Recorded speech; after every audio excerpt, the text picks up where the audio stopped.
భారత communist party CPM Badvel పట్టణ committee ఆధ్వర్యంలో ముడియం చిన్ని ప్రిన్సిపాల్గా రెండవ రోజు శాస్త్రీయ రాజకీయ తరగతులను స్థానిక సుందరయ్య భవన్ నందు సిపిఎం జిల్లా కార్యదర్శి జి చంద్రశేఖర్ ప్రారంభించి అంతర్జాతీయ జాతీయ రాష్ట్ర రాజకీయాల పరిణామాలపై మాట్లాడుతూ ప్రపంచ టెర్రరిస్టు దేశంగా పిలువబడుతున్న ఇజ్రాయెల్ను పాలస్తీనా దేశాన్ని 90% ఆక్రమించి 39,000 మంది పాలస్తీనా ప్రజలను హతమార్చిన ఇజ్రాయెల్ను భారతదేశంలోని ఆర్ఎస్ఎస్, బజరంగ్ దళ్ సంస్థలు నిస్సిగ్గుగా సమర్థిస్తున్నాయన్నారు. ఉక్రెయిన్ యుద్ధం అమెరికా ప్రేరేపితమైనని వివరించారు. రష్యా, చైనా, భారత్ మైత్రి ప్రపంచంపై అమెరికా ఆధిపత్యాన్ని నిలవరెప్పి చేస్తోందని తెలిపారు. 2014 బీజేపీ అధికారంలోకి వచ్చిన నాటి నుండి దేశంలో మైనారిటీలపై, దళితులపై, మహిళలపై దాడులు పెరిగాయన్నారు. 2024లో జరిగిన 18వ సార్వత్రిక ఎన్నికల్లో బీజేపీ సొంత బలం కోల్పోయిందని, ఎన్డీఏ మిత్రపక్షాల బలపై ఆధారపడి అధికారంలోకి వచ్చిందని, దేశ ప్రజలు పార్లమెంట్లో బలమైన ప్రతిపక్షాన్ని ఈ ఎన్నికల్లో ఎన్నుకున్నారన్నారు. బీజేపీకి రాజకీయ ప్రతిపక్షం దేశంలో కాంగ్రెస్ అయినప్పటికీ సైద్ధాంతిక ప్రత్యర్థులు వామపక్షాలే అన్నారు. 2024వ ఎన్నికల్లో ప్రజలు బీజేపీ, వైసీపీలకు కర్రు కాల్చి వాత పెట్టారన్నారు. వైసీపీకి కుల అహంకారమే ప్రతిపక్ష హోదా రాకుండా చేసిందన్నారు. కడప జిల్లాలోని జెడ్హెచ్డీసీ దళితుల భూములు సుమారు 10,000 ఎకరాలు గ్రామీణ పెత్తందారీ అగ్రవర్ణాలు కబ్జాలు చేసి వారి ఆక్రమణలో పెట్టుకుని ఫ్రోజరీ డాక్యుమెంట్స్ సృష్టించి అనుభవించుకుంటున్నారన్నారు. దళిత బహుజనుల భూములు కొనకూడదని చట్టాలు ఉన్న ప్రలోభాలకు గురిచేసి కారు చౌకదా కొనుక్కొని ఫామ్ హౌస్లు ఏర్పాటు చేసుకుంటున్నారన్నారు. బద్వేల్ నియోజకవర్గంలోని గోపవరం, బద్వేల్, పోరుమామిళ్ల మండలాల్లో జరిగాయన్నారు. దీనిపై జిల్లా కలెక్టర్ సమగ్ర విచారణ జరపాలని వారు డిమాండ్ చేశారు. సిపిఎం జిల్లా కమిటీ గ్రామాన శ్రామిక పాఠశాలలు ఏర్పాటు చేసి ప్రజా పోరాటాలు నడుపుతుందని వారు భవిష్యత్ కార్యక్రమం తెలియజేశారు.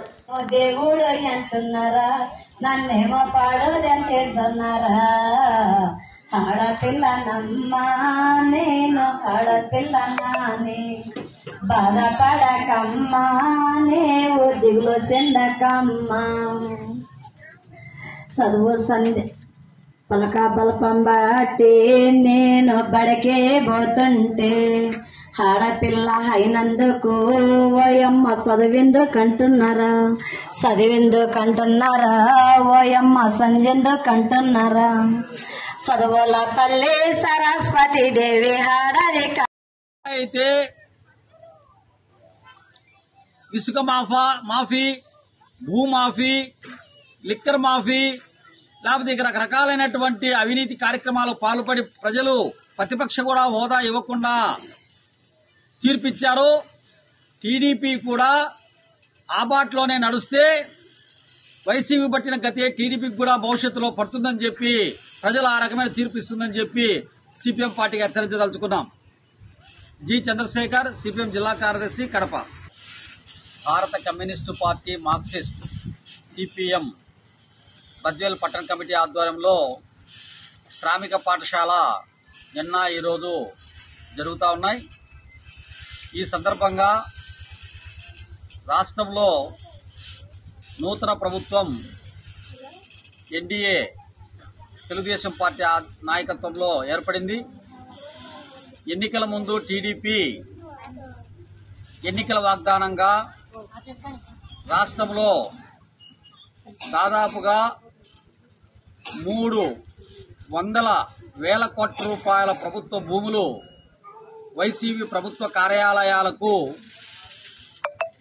అన్యక్రాంతం చేశారు. వాటిపైన విచారణ చేసి కేసులు పెడతామని చెప్పారు. కానీ ఇప్పటి వరకు తెలుగుదేశం ప్రభుత్వం ఉలుకు పలుకు లేదు. రెండోది, రాష్ట్ర వ్యాప్తంగా ఎస్సీ, ఎస్టీ, బీసీ మైనార్టీల యొక్క భూములు పెద్ద ఎత్తున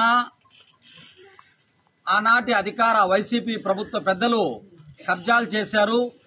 వాటిపైన సమగ్రమైనటువంటి భూ సర్వే, కబ్జాలపైన మేము విచారణ కమిటీ వేస్తాము. ఆ విచారణ కమిటీ రికమెండేషన్ ఆధారంగా పీడీ యాక్టు పెడతాము, శిక్షిస్తామని చెప్పారు. మూడోది, టీడీపీ చంద్రబాబు నాయుడు గారు పెద్ద ఎత్తున రాష్ట్ర వ్యాప్తంగా ల్యాండ్ సెటిల్మెంట్స్ నకిలీ పత్రాలతో రిజిస్టర్లు అయినాయి.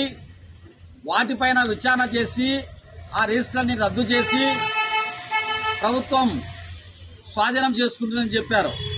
దానిపైన ఎటువంటి స్పందన లేదు. అంటే ఎన్నికల ముందు ప్రజలకు ఇచ్చినటువంటి టీడీపీ వాగ్దానాలు భూమి చుట్టూ ఏదైతే చేశారో ఏ ఒక్కటి కూడా ఈ రోజు వరకు స్పందన లేని పరిస్థితి కనపడతా ఉంది. రెండోది, కడప జిల్లాలో వక్ఫ్ బోర్డు ఆస్తులు 315 ఎకరాల పైచిలకు ఈరోజు కబ్జాలకు గురైనాయని చెప్పి ప్రభుత్వ లెక్కలు చెప్తా ఉన్నాయి. రెండోది, బద్వేల్ నియోజకవర్గంలోనే గోపవరం, అట్లాగే కొత్త చెరువు, పూర్మావెల్ల, టేకూరుపేట ఏదైతే ZH భూములు ఉన్నాయో ఈ భూములన్నీ కూడా దాదాపుగా సగానికి పైగా కబ్జాలకు గురైనాయి, ఆక్రమణలకు గురైనాయి. దళితుల చేతుల్లో నుంచి ఈరోజు గ్రామీణ పెత్తందాల చేతుల్లోకి పోయిన పరిస్థితి కనపడతా ఉంది. దీనిపైన కూడా జిల్లా కలెక్టర్ సమగ్ర విచారణ